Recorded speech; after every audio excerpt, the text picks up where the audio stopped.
Hey, what's going on, guys? Ben Brewster here at TreadAthletics.com.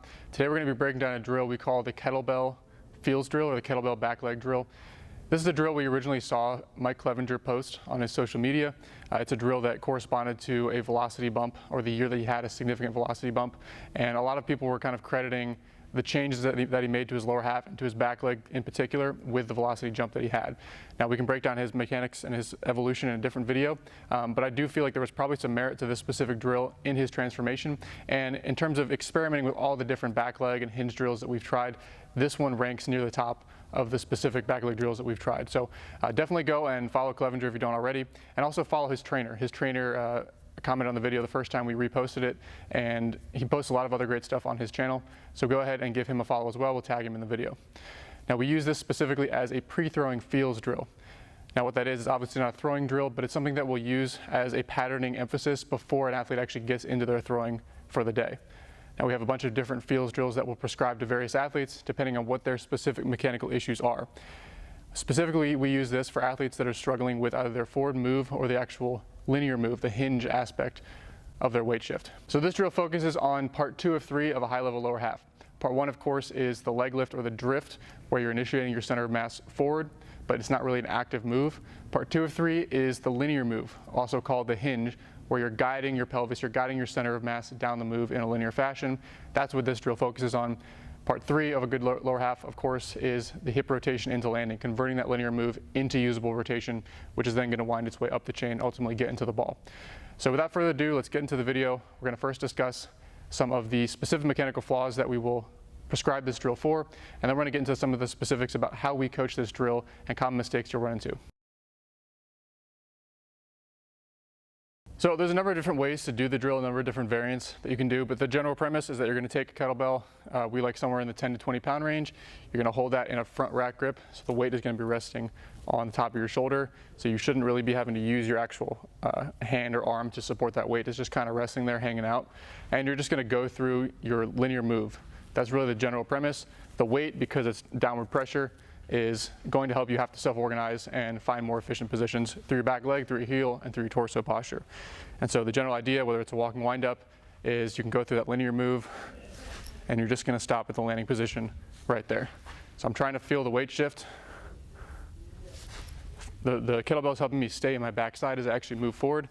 And I'm trying to feel strong and powerful as I actually get into the hinge right there. You notice I'm not jumping or lunging or pushing off the back leg. I'm letting my center of mass move forward while staying strong and stable through the back leg. So you can do a step into it. You can do a step back into the move. You can just throw out of a stretch. And you can get creative with it as well. So you can play with a number of different drills. And again, this is just an accessory that you can use to emphasize the positions your body's going to be getting into during the actual linear move. So reason number 1 that we like this drill and that we prescribe it for athletes is that it helps them find a more stable posture. Now, what I'm talking about is, when I refer to posture, is where is the torso and the center of mass relative to where the pelvis is, relative to where the weight is on the back foot. So is the pelvis out underneath you? Is it way back behind you? Are you tipping forward? Are you tipping backwards? Is the weight towards the toe? Is the weight towards the heel? And so your body has to be able to kind of self-organize when you add this extra downward force through the back shoulder. And so because you have this extra weight, your body has to be able to find a much more stable position. It doesn't feel efficient if you tip way uphill because the weight starts to pull you off. If you start to tip way downhill and start to leak, it doesn't feel efficient. You start to fall, it over-exaggerates that. If you start to tip forward, it drags you into your toe. And if you start to lean way too far back, it drags you back. So it helps you find this much more strong, stable hinge as you actually move forward because of that downhill force, that added force just from the kettlebell. Obviously, if you go too heavy, that's going to be an issue because it's going to negatively affect your ability to actually move forward athletically. And if you go too light, then you're not actually getting much feedback at all from the constraint, from the implement. And so that's not going to be as efficient either. But that's really the main purpose that we use the drill, is try to find that more stable posture and stable hinge for guys as they move forward. So we'll prescribe it for guys that tip way uphill, or they just kind of come out of their good posture, come onto the toe early. It really can function as kind of a catch-all for all sorts of different postural issues as guys move forward down the mound. The second reason that we really like this drill is when guys have an issue with staying back with their upper half. So as they move forward down the mound, their weight starts to get way too far forward, or specifically when we're teaching someone the drift, we're teaching them how to shift their weight through their leg lift. A lot of times guys will have the issue where they get that forward move, but then they don't know how to come back out of it. They don't know how to shift and then be able to shift back into their backside and keep the upper half back. And so what the kettlebell does is, even if you work on a pretty aggressive drift, it helps the transition from the drift into the hinge. It's that drift to drop phenomenon that Trevor Bowers talked about. And it's also kind of this seesaw effect, if you want to think about it that way, that we've talked about. But how do you transition from that linear move and still be able to get into stay back mode? And so the kettlebell really emphasizes and over exaggerates that, because if you just try to kind of fall forward, you're going to fall on your face. And so it really helps emphasize keeping the head back and keeping the upper half loaded as you move into landing. And so we can really exaggerate with some of these different drill variants that drift and that forward move, knowing that the weight is going to hold us back and keep us honest with the upper half. So the third reason that we use this drill is to help guys not jump, lunge, or triple extend towards the target. So not pushing off the rubber in an aggressive extension pattern, but rather being able to actually guide their center of mass forward down the mound in a good hinge and feel what that stable position feels like. Now, of course, we're not working on the rotation component. That's going to come later in your plyo drills and your catch play and in some of the other drills that we program.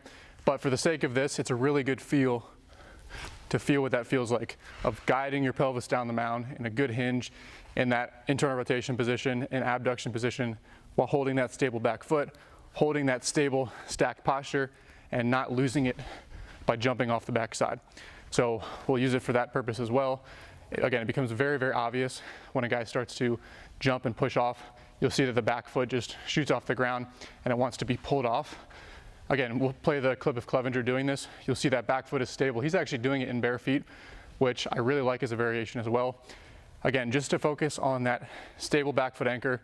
And again, the whole point of this is how stable can you be during that forward move down the mound. So just to reiterate the coaching specifics of the drill, you're going to pick a kettlebell somewhere between 10 and 20 pounds. You're going to have to experiment with yourself.